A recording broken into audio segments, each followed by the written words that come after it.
Hey guys, Nick with PhoneArena here. At MWC in Barcelona, Sony announced its greatest smartphone yet, the Xperia Z2.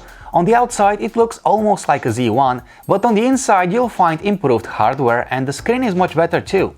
HTC is also going to announce a new flagship in a few days, the so-called All New HTC One or the HTC M8.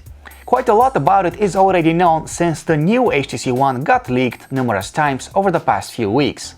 So, which of these two phones you should be more excited about, the Sony Xperia Z2 or the new HTC One? Let's take a look at their design first. The Sony Xperia Z2 is built to impress with its solid feel and premium design. It is made of glass and metal, and on top of it all, the phone is water resistant. But the all-new HTC One is going to be in the same league when it comes to design. It is expected to brag with an all-metal construction, just like its highly acclaimed predecessor. The new HTC One isn't likely to be a water-resistant phone, but unlike the Z2, it will feature a built-in infrared blaster for controlling TVs, stereos and set-top boxes. We must also mention that both the new HTC One and the Xperia Z2 will come with high-quality front-facing stereo speakers. The Xperia Z2 has what Sony calls its best smartphone display yet, and since we've seen it personally, we totally agree with that.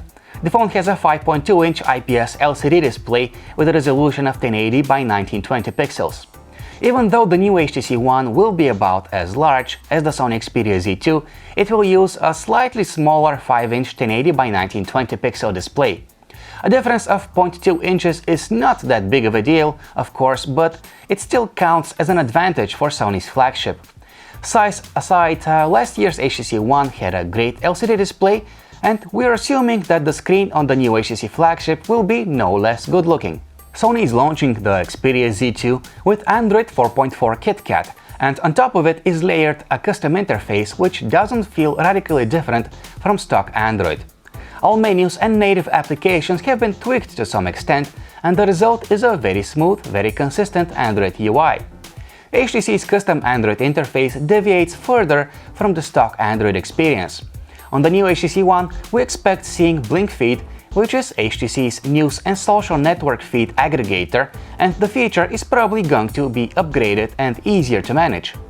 Standard Android home screens with icons and widgets will be available as well. In addition to that, HTC is expected to add a number of gestures to its user interface, including the option to wake the phone with a double tap on its home screen. Both the Sony Xperia Z2 and the all-new HTC One should be powered by the very same system on chip, a quad-core Snapdragon 801 with a maximum clock speed of 2.3 GHz. This is one of Qualcomm's best smartphone chips to date, and we're assuming that the performance of both phones will be flawless. Still, the Xperia Z2 will probably have the upper hand with its 3 GB of RAM, while the new HTC One will have 2 GB of RAM. Of course, 2 gigs should be enough for the needs of most people, but the Z2's extra gig will make it more future-proof. The Sony Xperia Z2 uses a 20.7 megapixel camera, which is very similar to the one found on the Xperia Z1. And that's great, last year's model could take great photos. The Xperia Z2 also supports 4K video recording and can shoot slow-motion videos at 120 frames per second. Special features include blurring the background in images and the adding of augmented reality effects to the shots. As for the new HTC One, it will use an unusual camera setup called Duo Camera. Basically, there will be two cameras on the phone's back. One of them will be an ultra-pixel camera, probably very similar to the one found on the 2013 HTC One model. As far as we know, the other camera will be used to apply special effects to the image.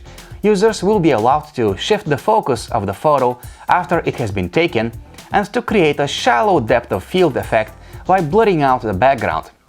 Strangely, other phones can do all these tricks without the need for a secondary camera. Perhaps the new HTC One will be better at them than the competition, or who knows, maybe its second camera has a higher purpose that we don't know of yet. To wrap things up, the Sony Xperia Z2 is shaping up as one of the best Android smartphones to date. It has adopted all there was to like about the Xperia Z1 and improves in many key areas where improvements could be done. From the looks of it, HTC is taking a similar approach. The all-new HTC One is not going to be much different from the 2013 flagship Android model, but it will introduce a number of welcome upgrades, including the addition of a bigger screen, a much faster processor, and hopefully a more capable main camera. Still, based on all the evidence we have so far, we are inclined to believe that the new HTC One may have a hard time outperforming Sony's finest. Or we might be wrong. HTC might still have a few tricks up its sleeve. Whether that's the case should be known soon. The new HTC One will be announced on March 25th, and for more details about it, just keep an eye on our website phonearena.com.